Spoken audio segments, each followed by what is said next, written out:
Howdy all, and welcome back to another episode of the Sanctified Podcast, the show where we explore the stories of various saints throughout history and learn about what they did and how we came to recognize them as saints today. In today's episode, we're going to explore the life of Saint Elizabeth of Hungary, also known as Saint Elizabeth of Thuringia, a kind and loving woman who helped thousands. So, as I am wont to do, we'll start out with Elizabeth's birth. She was born July 7th, 1297, daughter of the Hungarian King Andrew II and Gertrude of Maringia, and being a princess, she was going to be upheld to pretty much the highest of standards. So she was sent to get an education at the court of Landgrave at Thuringia when she was just 4 years old. Sadly, just 2 years later, Elizabeth's mother would be murdered. Elizabeth was just 6 years old when this happened. And it's widely accepted that this traumatic event at such a young age is what set the foundations for Elizabeth's life and the faith that she would hold throughout her life. As was standard practice at this time, Elizabeth was set up in an arranged marriage, and this was set with Louis IV of Thuringia. But believe it or not, Elizabeth was actually pretty excited because she loved Louis. This wasn't one of those arranged noble marriages where the spouses didn't really care for each other and it was just like a political marriage. They actually really did care for each other. And after they were married, they were very happy together. They had 3 children. 2 of them stayed in the royal family, and the third actually pursued a religious life like their mother and eventually became the abbess of a convent. Louis was a very supportive husband, and he embraced Elizabeth's dedication to prayer and faithful service. Even though they were royal and they were the rulers of Thuringia, Elizabeth lived a fairly simple life and regularly practiced penance. And it's reported that she went so far as to have a servant whip her occasionally. And there are a couple of accounts showing her devotion to prayer. Though it's tricky to verify them as 100% true, I reckon that they give enough of an image of how others perceived her devotion at the very least. And the first is that when she went to Mass, she took off her crown, laid it at the feet of the crucifix, and then fell prostrate. She said she couldn't come before Jesus wearing a royal crown when he wore a crown of thorns.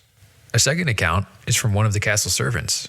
And in this instance, she was praying with such focus that she didn't even notice her clothes had caught on fire.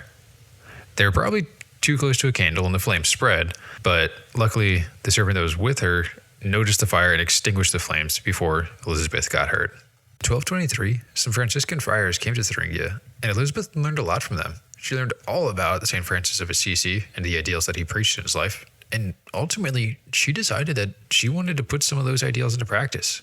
She wore very simple clothing for a queen, and she would take time out of her day every day to bring bread to those in need in her lands. Even though Louis and Elizabeth were rulers and could really get away with being jerks because that's just how stuff kind of worked at the time, they lived kind and generous lives. It was on a day when she was delivering bread that perhaps her best known miracle occurred.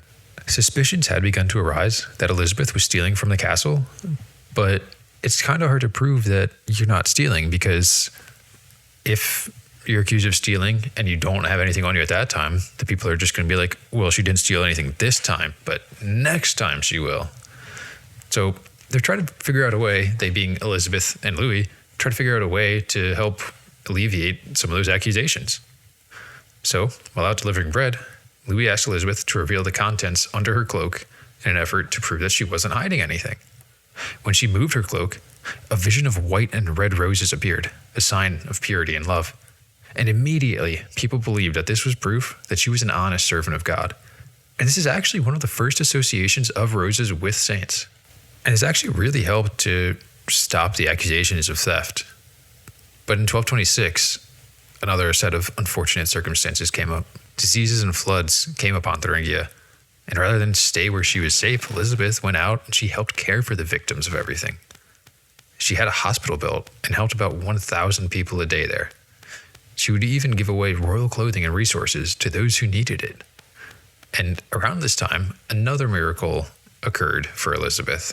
While helping the sick, Elizabeth let a leper into the castle and invited them to stay in the same bed that she and Louis shared. Louis' mother found out and she was outraged. She told Louis, who was also pretty furious, and so he tore off the bed sheets to discard them because they were basically tainted. And instead of seeing a dirty bed, he saw an imprint of Christ on the cross. similar to how St. Veronica wiped Jesus' face and then later realized that his face was imprinted on the cloth that she used. Now, I'm not saying this leper was necessarily Jesus or anything like that, but it's an act of kindness out of love for the children of God. That would be something that Jesus would do. And so the imprint on the bed was a sign left behind from such a charitable act. Everything was just going so well for Elizabeth. She was helping the people that needed it. She was happy with her husband. But then in 1227, Louis got sick and passed away only a few weeks before the birth of their third child. And he was preparing to go on a crusade to the Holy Land, but obviously he passed away, so that never happened. Now, some sources say that when Elizabeth learned about his death, she said, "He is dead. He is dead. It is to me as if the world died today." So it's clear she really loved him. And Louis was entombed at the Abbey of Reinhardsbrunn, and Elizabeth vowed to never marry anyone else. She pursued a life similar to a nun's, actually. Although her family pressured her to abandon that, she held firm. Elizabeth went to Conrad of Marburg, a priest, and she took vows of celibacy and obedience. Conrad was very strict and often really harsh on Elizabeth.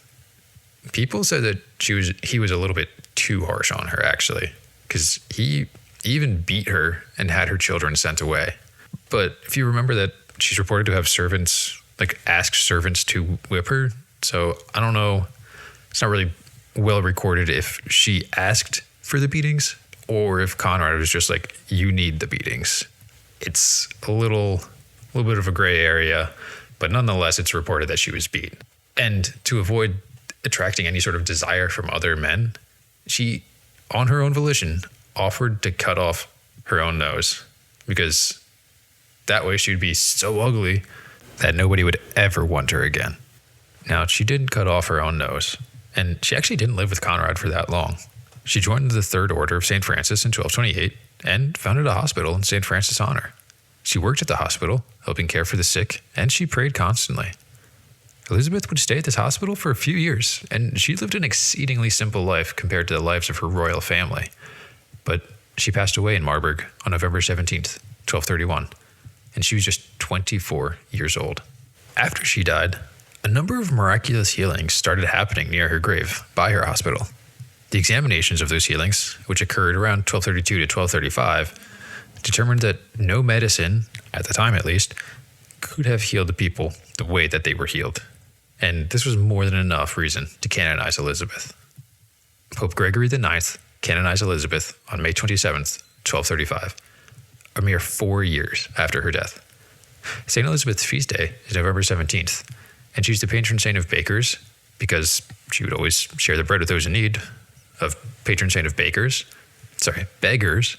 for always helping those in need, for brides because of her happy arranged marriage, for charities because she was a very charitable woman, for the death of children, for her healing work, patron saint for homeless people, again, for her charitable acts, the patron saint for hospitals because she had so many hospitals built, and she's the patron saint for the Sisters of Mercy and for widows because she was a widow. She's often depicted with a basket of bread, as well as depictions of the miracle of roses and the miracle of the cross in the bed. Her body was laid in a gold shrine in the Elizabeth Church in Marburg. Though her body no longer rests there today, the shrine remains. Her remains are actually scattered by one of her descendants during the Reformation. If you have any questions, please let me know, and I'll do my best to answer them. So what are your thoughts on St. Elizabeth?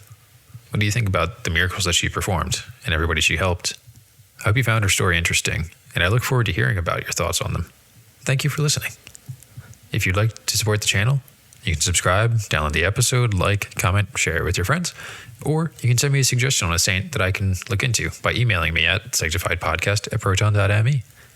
You can find the show on YouTube, Spotify, Apple Music, Amazon Music, Podbean, and more. Just search for the Sanctified Podcast on your preferred medium, and I should have some episodes uploaded there. Take care, and have a wonderful day.